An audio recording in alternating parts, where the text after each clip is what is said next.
ఒక్కసారి ఈ అంజీరా ప్లాంట్ చూడండి. అసలు దీనికి అయితే రెండు కొమ్మలు. ఆ రెండు కొమ్మలకు కూడా నా ఛానల్ ముందు నుంచి ఫాలో అయ్యే వాళ్ళకైతే తెలుస్తుంది అసలు ఎన్ని ఫ్రూట్స్ హార్వెస్ట్ చేశానన్నది. ఇక ఇప్పుడు చూడండి అసలు ఎంత మంచిగా పగిలిపోయి ఆర్గానిక్ ఫ్రూట్ అయితే ఎంత రెడీగా ఉంది.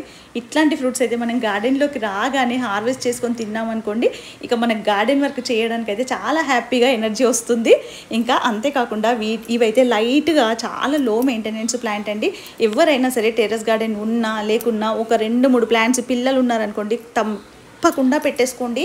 మంచిగా చక్కగా ఫ్రూట్స్ వస్తాయి. ఇంకా దీనికైతే ఇట్లా పాలు వస్తున్నాయి కదా, మనం వెంటగానే తెంపగానే ఇట్లా పాలు వస్తాయి. కొద్దిగా ఇట్లా మట్టిలో గుచ్చేసుకొని ఈ పాలు పోయేలోపు అంతలోపు నేను ఏం చేస్తున్నాను తెలుసా, ఇక్కడ ఈ చిగుళ్ళు ఇంకా ఇవన్నీ ఫ్రూట్స్ ఉన్నాయి కదా వాటికి బలం రావడానికి అనేసి కొద్దిగా మట్టి కదిలించుకొని ఏదైనా ఒక కంపోస్ట్ అండి, కిచెన్ వేస్ట్ కంపోస్ట్ కానీ కౌడంగ్ కంపోస్ట్ కానీ, ఇంకా లేదంటే చాలా ఈజీగా అంటే నేనైతే ఇక్కడ డ్రై బనానా ఇస్తున్నాను. డ్రై బనానా పీల్స్ ఇంకా ఎగ్ షెల్స్ కొద్దిగా వేసేసాను. ఇంకా ఈ బలం చాలండి ఆ ఫ్రూట్స్ పెరగడానికైతే.